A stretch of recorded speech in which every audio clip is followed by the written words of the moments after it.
유명한 종교개혁자 마틴 루터가 이런 말을 했습니다. 깨를 틀에 넣고 꽉 짜면 기름이 나오고, 포도를 포도즙 틀에 넣어서 짜면 포도즙이 나오는 것처럼 참으로 오묘하게도 성경을 짜면 피가 나온다. 성경을 짜면 피가 나온다라고 마틴 루터가 말을 했습니다. 구약 성경의 중심은 제사입니다. 하나님께 드리는 이 예배 제사입니다. 이 제사의 핵심이 여러분 무엇인지 압니까? 바로 피입니다. 피.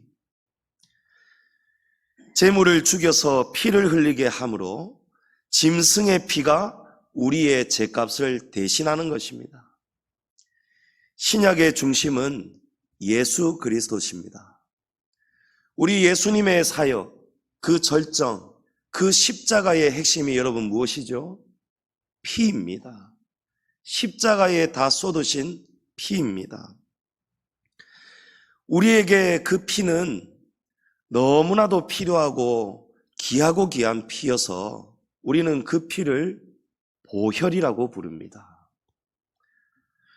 이 구약 성경에서도 신약 성경에서도 구약은 제사가 중심이고 신약은 예수 그리스도 십자가 보혈이 중심이고 모든 성경의 중심이 바로 이 피를 말하고 있습니다. 곳곳마다 알고 보면 모든 것이 우리의 제사함과 구원, 하나님의 사랑, 결국에는 이 피입니다. 성경 곳곳에 얼마나 이 피를 말하고 있으면 마틴 루터가 성경을 짜면 피가 나온다라고까지 표현했겠습니까? 오늘 본문 12절에도 명확한 말씀이 있죠.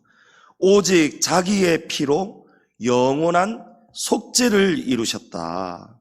아멘. 여러분, 바로 우리의 제사함, 구원, 속량, 속죄 때문에 성경은 끊임없이 이 피를 우리에게 말씀하고 있고 공급하고 있습니다. 로마서 3장 23절에 모든 사람이 죄를 범하였음에 하나님의 영광에 이르지 못하더니, 여러분, 모든 사람이 죄를 범하였답니다. 의인이 몇 명이 있을까요? 성경에서 여러분, 의인은 없나니 하나도 없으며 라고 합니다. 다 죄인이라는 거예요. 그러면 성경이 말하는 죄는 무엇일까요? 세상의 법을 어긴 죄를 성경이 죄라고 우리에게 가르치는 것이 아닙니다. 성경은 우리가 서로를 지적할 수 있는 그것을 죄라고 우리에게 말씀하는 것이 아닙니다. 바로 우리 하나님 앞에 서는 인간, 하나님 앞에 서는 우리의 모습의 죄됨을 말씀하고 있습니다. 여러분, 어떤 것이 우리의 죄입니까? 하나님을 부정하는 것이 죄입니다. 하나님을 인정하지 않는 것, 하나님을 업신여기고 두려워하지 않는 것, 하나님의 말씀을 거역하는 것, 자의대로 제멋대로 사는 것, 우상을 섬기고 우상 앞에 절하는 것, 여러분, 이런 것이 하나님 앞에서 우리의 죄인 것입니다. 그런데 문제는 사람들이 이것을 죄라고 잘 인정하지 않습니다. 대신에 세상의 법이 말하는 죄는 두려워합니다. 여러분, 최근에 우리 운전을 하시는 분들은 잘 아시겠지만 보행 신호 시 우회전할 때의 차가 아주 이전에 하고 많이 달라졌죠. 무조건 일단은 일시 정지해야 됩니다. 그리고 보행자가 끝에 지나가고 있더라도 일단 보행 중에 있으면 통과하면 안 됩니다. 그런데 대부분의 사람들이 마음이 급하죠. 브레이크가 안 잡아지는 거예요. 여러분, 저도 안 잡아지더라고요. 이 버릇이 안 고쳐지더라고요. 오랫동안 묵혀있는 이 운전 습관이 갑자기 법이 바뀌니까 안 고쳐지더라고요. 그래서 1분에 2대, 3대꼴로 단속이 되는 건 뉴스에서 우리 봤습니다. 모든 사람들이 이 체질을 바꾸려고 하니까 힘이 드는 거예요. 그런데 벌점이 15점에다가 범칙금이 차종에 따라서 5만 원, 6만 원 이렇습니다. 여러분, 실질적으로 우리에게 법이 집행이 오는 거예요. 고통이 찾아오는 것이죠. 물질이 나가는 것이죠. 또 벌점이 쌓여버리는 것이죠. 벌점이 몇 점을 넘어버리면 정지당하잖아요. 그러니까 사람들이 세상의 법은 우리에게 현실적으로 지금 확 다가오기 때문에 세상의 법은 이 버릇을 고쳐서라도 지키려고 애를 쓰는 거예요. 그러나 하나님이 명령하신 말씀, 이 신호위반하고 세상에서 죄짓는 그 죄가 성경은 그 죄보다도 하나님 앞에서 범하는 그걸 정말 죄라고 말씀하는데, 진짜 중요한 진짜 죄에 대해서는 우리가 고칠 생각도 안 하고 두려워하지도 않는 거예요. 그냥 그때그때 자기 편한 대로 살고 있는 것입니다.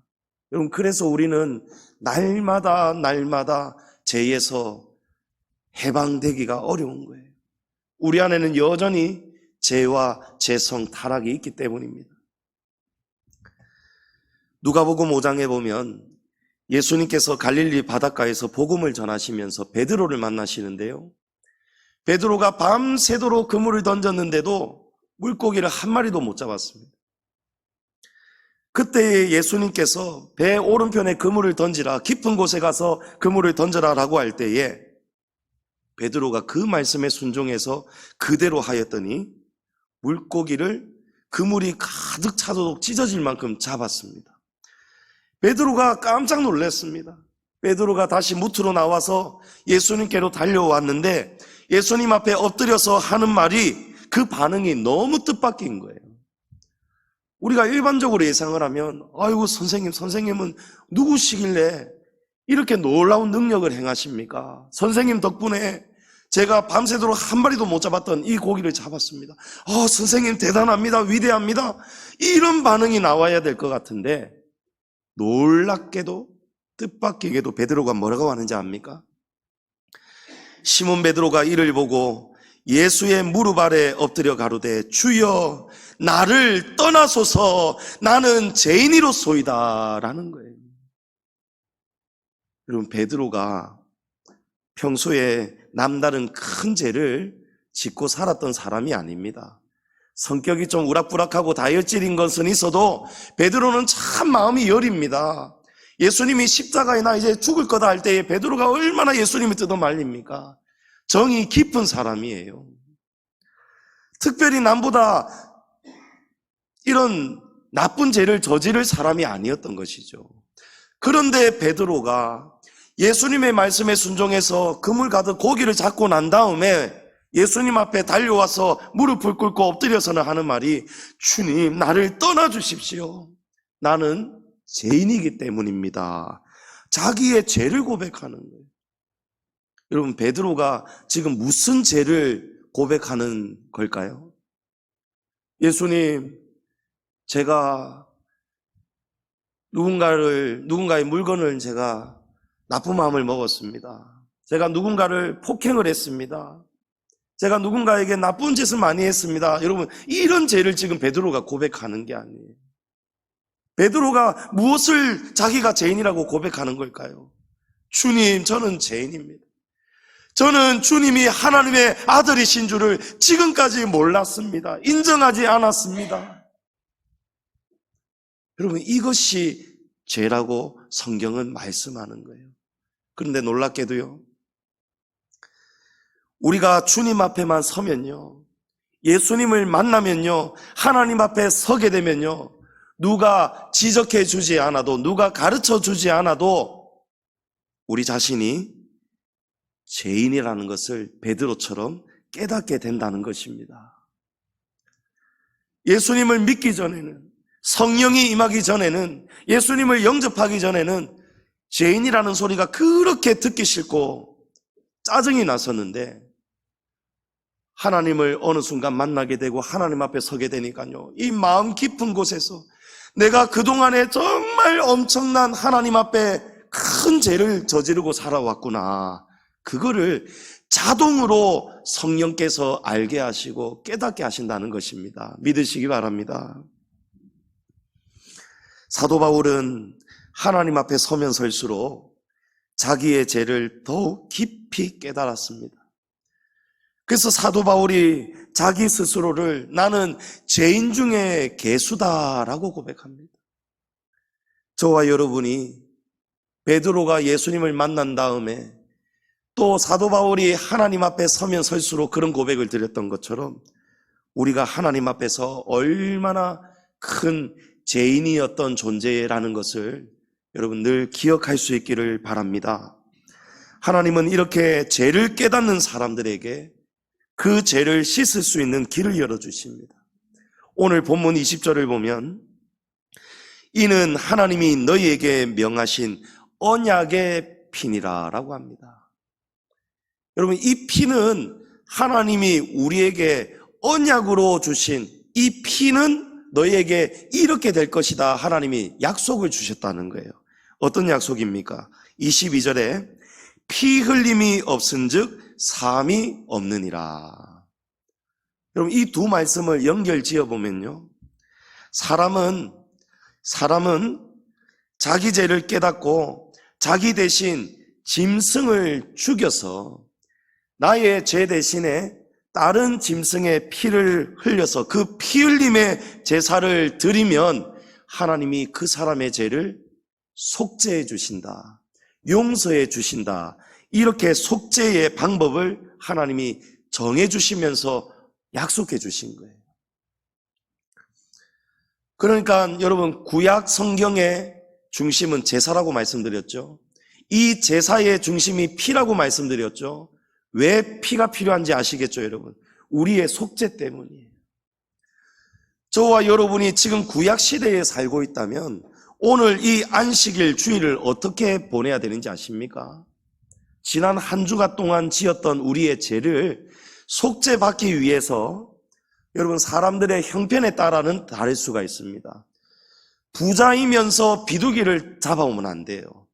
가난하기 때문에 소나 양을 살 수 없는 그런 사람들을 위해서 하나님이 레위기서에 보면 그런 자들은 비둘기, 큰 돈을 지불하지 않아도 취할 수 있는 이 비둘기의 피로 하나님이 인정을 해주셨어요. 그러면 저와 여러분의 형편대로 여유가 있는 사람들은 지금 전부 다 각자의 형편대로 지금 이 자리에 무엇을 사서 끌고 와야 됩니까? 여러분, 재물을, 짐승을 끌고 와야 되는 거예요. 그리고 제사장 앞에서 그 짐승에게 자신의 죄를 손을 얹어서 전가를 시켜야 되는 거예요.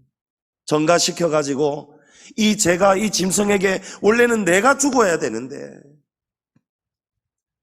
이건 죄의 삭은 사망이지 않습니까?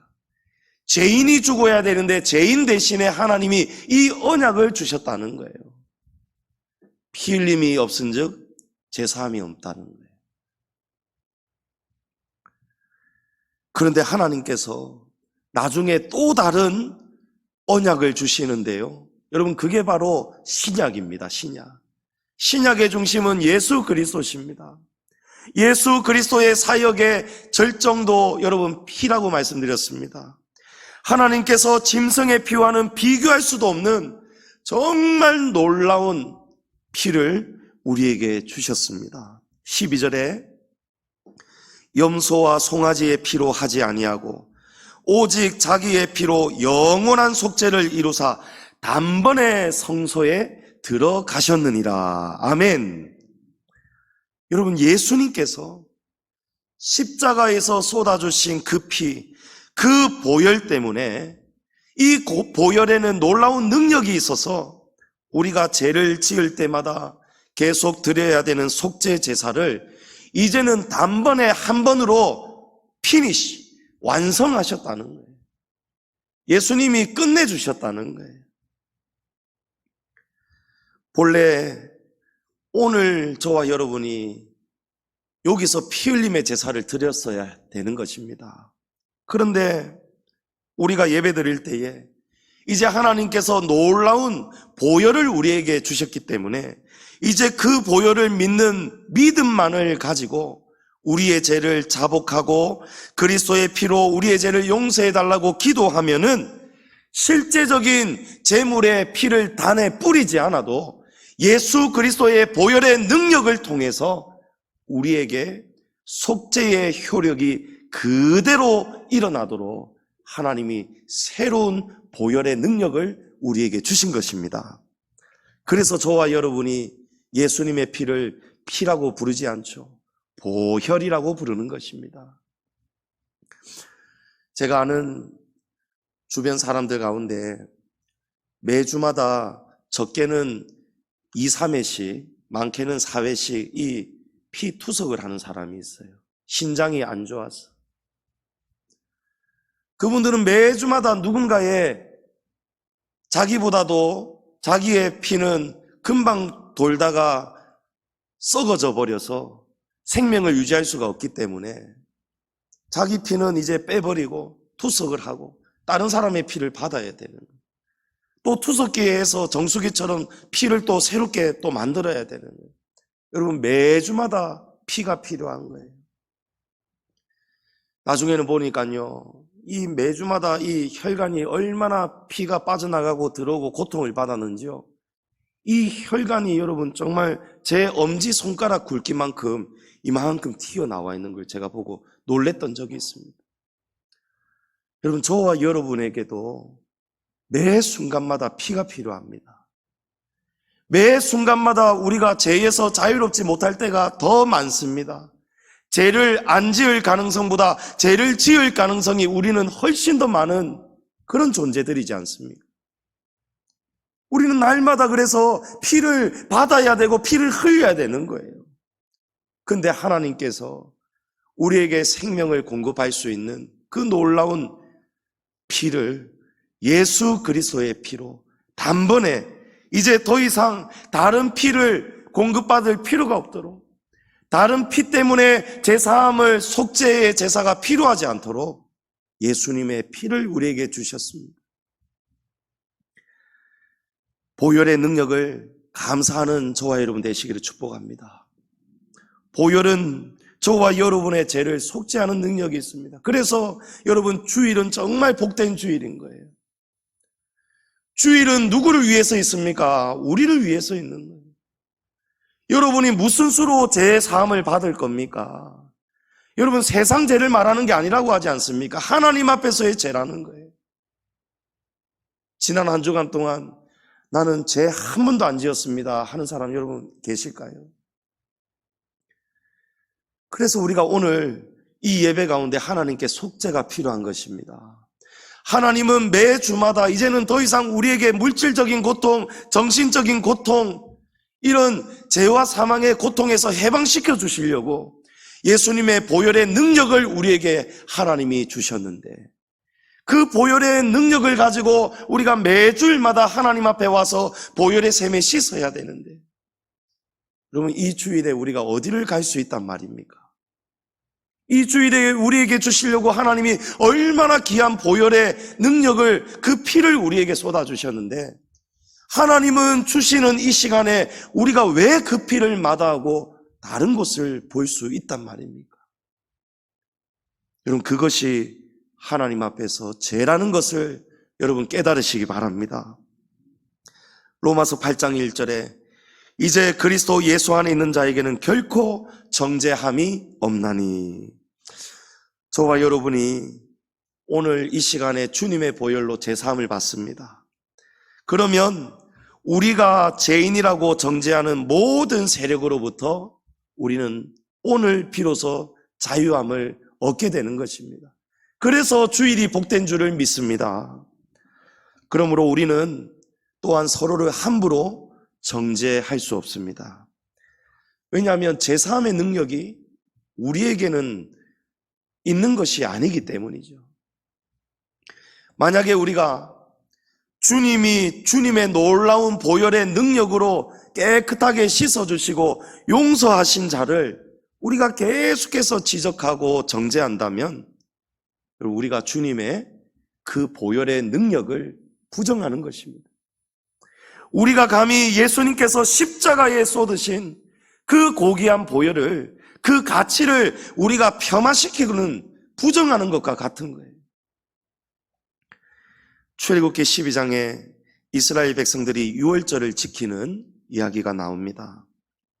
이스라엘 백성들이 출애굽을 하기 전에 마지막 제약, 어린 양을 잡아서 그 피를 집 문설주에 발랐고 그 밤에 애굽에 있는 모든 장자가 다 죽게 되는 재앙이 임하는데, 그때의 문설주에 피를 바른 집은 그 피를 보고 재앙이 넘어간다라고 했습니다. 그래서 패스오버, 그래서 유월, 이래서 넘어간다고 해서 유월절이다 이렇게 부릅니다. 그 피가 재앙을 넘어가게 하는 것입니다. 여러분, 이것이 보혈의 능력인 줄을 믿으시기 바랍니다. 예수님의 보혈이 우리에게 임하면요, 그 이스라엘 그 순종하는 자들 그 집에 문설주에 어린 양의 피를 뿌렸을 때에 죽음의 재앙이 넘어간 것처럼 저와 여러분의 영혼 속에 예수 그리스도의 보혈이 우리에게 뿌려지면은 이제 우리를 정죄하는 악한 영들의 세력으로부터, 죄와 사망, 죽음의 세력이 우리 안에 있는 그리스도의 보혈을 보고는 넘어가게 되는 줄을 믿습니다. 여러분, 그 귀한 보혈의 피를 우리가 오늘 기념할 것입니다. 죄에서 자유를 얻게 함은 여러분 무슨 능력이죠? 보혈의 능력입니다. 보혈의 능력은 또한 저와 여러분의 삶을 변화시킵니다. 그냥 단순히 제사함 받고 돌아서면 죄 짓고 또 와가지고 보혈의 샘에 씻고 제사함을 받고 또 죄 짓고, 여러분 그런 게 아니라는 거예요. 보혈의 피로 깨끗해진 사람은요, 죄악에서 정결한 삶으로 변화가 됩니다. 14절에 보면 흠없는 자기를 하나님께 드린 그리스도의 피가 어찌 너희 양심을 죽은 행실에서 깨끗하게 하고 살아계신 하나님을 섬기게 하지 못하겠느냐. 여러분, 너무 귀한 말씀이면서 동시에 두려운 말씀입니다. 흠없는 자기를 하나님께 드린 그리스도의 피가, 여러분 이 피는 구약에 있었던 그런 짐승들의 피하고는 전혀 다른 피잖아요. 흠이 없는, 죄가 없으신 자기를 하나님께 드린 예수 그리스도의 피가 어찌 너희 양심을 죽은 행실에서 깨끗하게 변화시킬 수 없을 것 같으냐. 변화시킬 수 있다는 말씀입니다. 살아계신 하나님을 섬기게 한다는 것입니다. 여러분, 매주마다 회개하면서 눈물도 흘리면서 죽은 행실, 죽은 양심 여전히 그 속에 살고 있다면 여러분, 진정한 보혈의 능력이 임했다고 볼 수가 없습니다. 성경이 그걸 말씀하시는 거예요. 어디에 문제가 있습니까? 예수님의 보혈에는 문제가 없습니다. 우리의 믿음에 문제가 있는 거예요. 우리가 여전히 지금 죄인에 머물러 있습니다. 하나님을 인정하지 않고, 하나님을 두려워하지 않고, 자기의 죄를 인정하지 않고 반대로 사는 거예요. 죄를 인정하는 것이 아니고 죄를 두둔하고 사는 것이죠. 죄를 사랑하고 사는 것이죠. 성도님 여러분, 보혈의 능력은 우리의 양심으로 죽은 행실에서 깨끗하게 변화시킨다는 것을 기억하시기 바랍니다. 우리 안에 남아있던 죄의 흔적들, 죄가 남긴 모든 것들이 오늘 주님의 보혈을 우리가 받을 때에 우리의 죽은 행실이 이제는 하나님이 기뻐하시는 거룩한 살아있는 삶으로 변화될 수 있기를 축복합니다. 미국의 신학자 라우셈 부시라는 사람이 우리 안에 죄가 들어오면 자신도 괴롭고 주변도 괴로워지는데 세 가지의 고통이 생긴다라고 말을 했습니다. 첫 번째로 정욕입니다. 정욕. 정욕은 끝이 없는 욕망입니다. 이 육신의 정욕 때문에, 끝이 없는 욕심 때문에 우리에게는 만족이 없는 거예요. 여러분, 만족이 없기 때문에 불만족의 고통에 사는 거예요. 그러니까 감사가 없습니다. 기쁨이 없습니다. 주변에까지 부정적인 말들, 그런 것들을 계속해서 퍼뜨리는 거예요. 둘째로 이기심입니다. 자기 중심의 사고와 행동으로 공동체를, 모두를 고통스럽게 만들어버리죠. 셋째로 불경건입니다. 하나님 앞에 거룩하게 살려는 마음이 없는 상태입니다. 그러면 하나님과 점점 멀어져서 영적 어둠 속에서 영적 고갈의 고통을 겪게 되는 것입니다. 그런데 예수님의 보혈이 우리 안에 임하면, 뿌려지면 그 보혈이 우리의 영혼을 갉아먹는 죄의 흔적들, 정욕, 이기심, 불경건들이 다 사라지고 깨끗하게 만드실 수 있다는 것입니다. 우리를 새롭게 변화시킨다는 것을 믿으시기 바랍니다. 제가 청소년 시절을 어렵게 보냈는데 그때는 제가 이기적이었어요. 또 이 정욕이 넘쳤습니다. 만족이 없었습니다. 집안에서 숨이 답답했습니다. 만족이 없었습니다. 감사가 없었습니다. 나밖에 몰랐습니다. 불경건했습니다. 2년 이상을 교회에 출석하지 않았습니다. 처음에는 반항으로 시작되었는데 나는 쏙 빼버리고 하나님이 원망스럽고 부모님이 원망스럽고 환경만 그냥 자꾸 나를 괴롭게 만든다. 그래서 방황을 했더랬습니다. 세상 가운데서 푹 쩔어 살았었습니다. 그런데 어느 날 하나님이 강권적으로 저를 찾아오셨습니다. 저를 하나님 앞에 끌고 와서 하나님 앞에 서게 하셨습니다. 은사 집회가 딱 시작되는 그 시간에요. 여러분, 저도 베드로처럼 제가 죄인이라는 것을 깨닫게 되더라고요. 제가 죄를 인정하고 깨달을 때요, 제 속이 요동치고 벌벌벌벌 떨리는데요, 제가 떠는 게 아니고 제 속에 있는 악한 귀신들, 악한 영들이 벌벌 떠는 거예요. 제가 그것을 누가 말해주지 않아도 딱 알겠더라니까요. 아, 지금까지 내 속에 이렇게 악한 영들이 나를 죽이려고 악한 영들이 내 속에 지금 있었구나. 내가 지금까지 사람 짓을 하고 산 것이 아니고 세상에 빠져서 하나님을 부정하고 주일도 어기면서 내가 귀신 짓을 하고 살았구나. 내가 죄 가운데 살았구나. 그런 것들이 깨달아지는데요, 여러분, 그 순간에 성령의 불이 제게 확 임합니다. 성령이 임하는 순간에 제 안에 있는 악한 영들이 이제 쫓겨나가기 시작하는 거예요.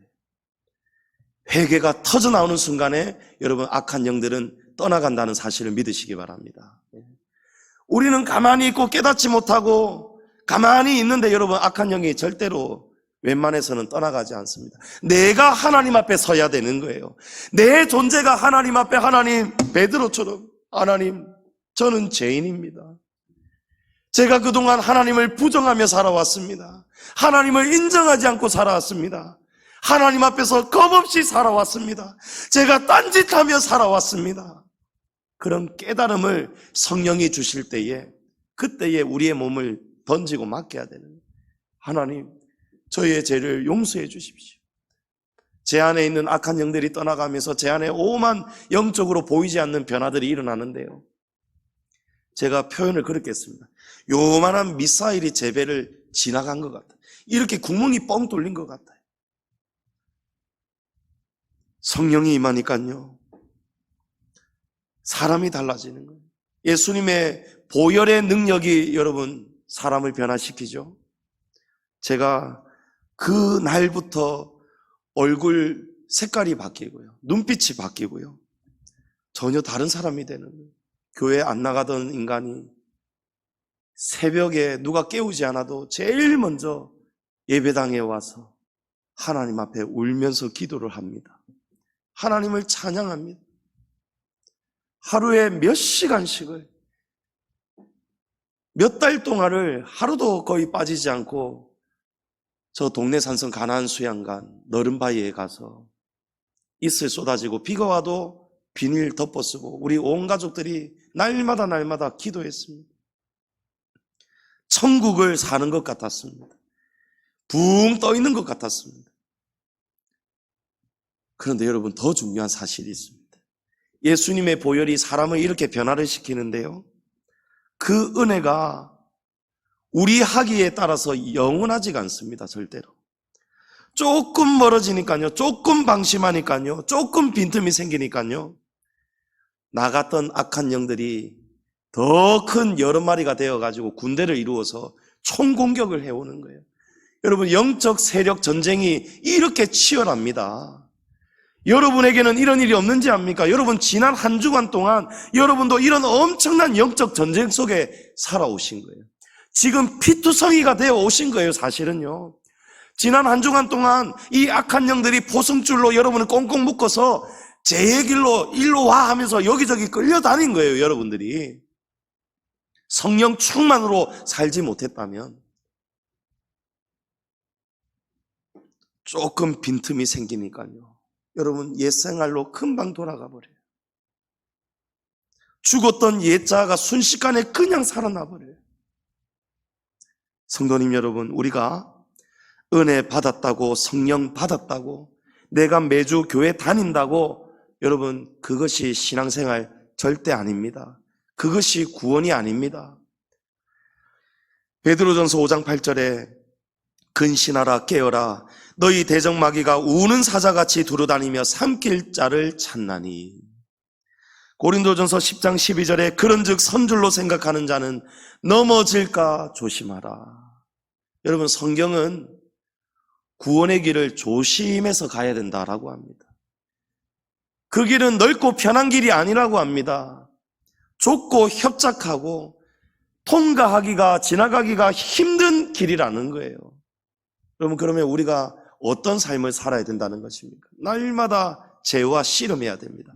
죄와 싸워야 됩니다. 죄와 피 흘리기까지 싸워야 됩니다. 날마다 정결케 하는 샘을 찾아야 됩니다. 예수님의 보혈의 능력은 한이 없고 끝이 없기 때문입니다. 보혈의 샘은 절대로 마르는 순간이 없습니다. 누구든지 보혈의 샘에 와서 씻으면 주님이 용서하십니다. 여러분, 그 보혈의 능력이 오늘 저와 여러분에게 임할 때에 저와 여러분의 죽었던 행실이 사라질 수 있기를 축복합니다.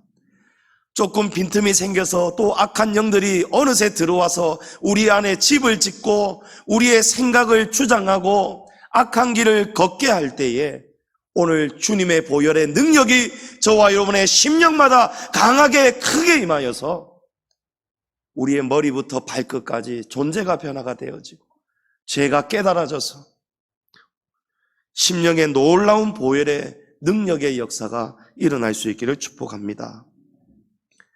아직 세례를 받지 못하신 분은 이 성찬 예식 가운데 기도하시면서 사모하는 마음으로 예수님을 영접하시고 이 세례 받기를 또한 사모하는 귀한 시간 되시기를 바랍니다. 우리 죄를 위해 죽으신 주, 그 십자가 그 사랑을 감사하는 은혜가 넘치는 성찬 예식 되기를 축복합니다. 죄악에서 벗어나 하나님 중심, 말씀 중심, 교회 중심으로 이제 거룩한 행실로 변화가 일어나는 복된 성회, 복된 성찬 예식 될 수 있기를 주의 이름으로 축복합니다.